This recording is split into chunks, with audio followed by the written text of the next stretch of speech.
তুমি এইখানে, আর আমি তোমাকে কত জায়গায় খুঁজলাম, পাইলাম না। আর খালি শুধু মোবাইল টিপো না। আরে বসো আগে। শোনো, আমার কাজ হচ্ছে মোবাইলে, তো মোবাইলে কাজ করবো না কই কাজ করব? আচ্ছা, তোমার শরীরে এখন কি অবস্থা?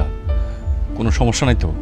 হ্যাঁ, এখন একটু ঠিক আছি, কিন্তু তোমার কিছু কথা কইতে চাই।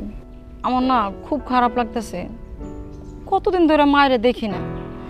আমার না মায়েরে দেখতে মন চাইতেছে, তুমি একটু মার কাছে দিয়ে হো আমারে। আচ্ছা, আমি কি তোমারে কম অযত্ন রাখতেছি? হ্যাঁ, আমি কি তোমার সেবা যত্ন করি না? তোমার যখন যেটা লাগতেছে আমি সব কিছু দিতেছি, সময় মতো ডাক্তারের কাছে নিচ্ছি, তারপরে তোমার খাবার দাবার সব কিছু খেয়াল রাখতেছি। এরপরও তুমি এই অবস্থায় কেন তোমার মার কাছে যেতে চাচ্ছ? বুঝতে পারছি, তুমি এখানে মনে হয় ভালো নাই। দেখো, এমনভাবে বইলো না, আমি তোমার কাছে আইসা অনেক সুখী, অনেক হ্যাপি, কিন্তু প্রতিটা মেয়ে চায় তার মায়ের কাছে থাকতে। দেখো, আমার তো প্রথম প্রথম বাচ্চা, তাই না? তুমি একটু মার কাছে আমার দিয়ে হো। আচ্ছা ঠিক আছে, তুমি যখন এত করে বলতেছো আমি তোমার মার কাছে দিয়ে আসবো। তবে একটা কথা কি জানো, তোমার আমার সব থেকে বেশি কেন ভালো লাগে? তুমি খুব দায়িত্বশীল একটা মেয়ে।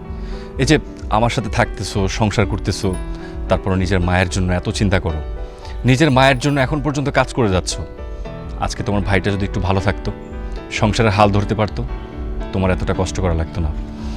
আর প্রত্যেকটা মেয়েই যখন প্রেগনেন্ট থাকে সবাই চায় নিজের মায়ের কাছে থাকতে, কারণ মায়ের কাছে থাকলে মা যেরকম করে সেবা যত্ন করে, আদর করে, খাবার দাবার খেয়াল রাখে।